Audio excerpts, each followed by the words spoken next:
अस्सलामुअलैकुम नाज़रीन, अज 23 अगस्त 2025 रात का तकरीबन 1 बज चुका है। एमरजेंसी अपडेट लैके तुहाडी खिदमत च हाज़िर होया कि दरिया सतलुज काफ़ी हद तक बुलंद हो गया है और उसके अंदर पानी की जिहड़ी मिकदार है वह भी लगातार बढ़ती जा रही है।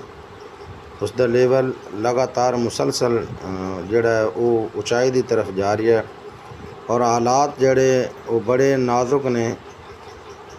चेयरमैन NDMA ने अलर्ट जारी कर दिता है और उसने ये भी आख दिता है कि आने वाले दिनों के विच दरिया सतलुज 2 लाख क्यूसेक तक जा सकता है और करीबी इलाकों के जिहड़े लोग ने उन्होंने नकल मकानी करनी पवेगी, अपनी जगह छड्डनी पवेगी अपनी जान बचाने की खातिर एहतियातन, क्योंकि पानी के अगे कोई जोर नहीं। आपां जिहड़े दरिया ते रहने वाले बंदे ने वो चंगी तरह जानते हैं कि पानी दे नाल कोई डाट नहीं है। तो कोशिश करो कि जिहड़े बेली विच अजे तक बैठे ने वो अपने आप नूं बाहर कढ़न की कोशिश करो कि वो सुक्के वाली साइड ते निकलो, अपने बच्चों ने भी लै ते खुद भी निकलो और अपने जानवरों भी लै ते बाहर निकलो। तो हुण तुहाडे सामने मैं हरी के हैड की सूरत हाल रखना कि हरी के हैड ते कितना पानी आया।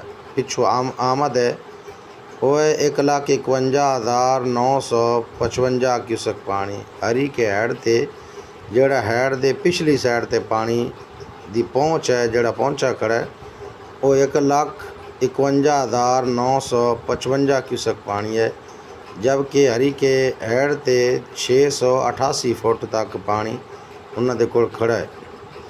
और हरी के हैड तो जिहड़ा अगे पानी छड्डिया जा रहा है वो है 1,29,936 क्यूसेक।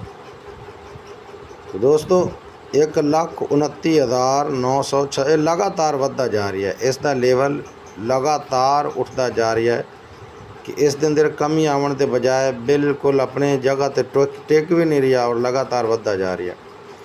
और जिहड़ा गंडा सिंह है, गंडा सिंह तो 1,15,046 क्यूसेक पानी गंडा सिंह तो क्रॉस करता पे इस वक्त, जबकि दिन नूं 1,11,000 है, 1,15,046 क्यूसेक। और सुलेमान की तो जिहड़ी आमद है पानी की हैड की पिछली साइड से और 72,421 क्यूसेक पानी है। और जिहड़ा हैड सुलेमान की तो हैड इस्लाम वाल सतलुज छड्डा जा रही है वो है 61,209 क्यूसेक पानी। और हैड इस्लाम ते जिहड़ा पानी पहुँचा है वो है 39,601 क्यूसेक। और जिहड़ा अगे छड्डिया जा रहा है सतलुज 5 नंद वाल वो 37,451 क्यूसेक पानी है। तो पानी बड़ा ज़्यादा है। अल्लाह ताला खैर करे। अस्सलामु अलैकुम व रहमतुल्लाहि व बरकातहू।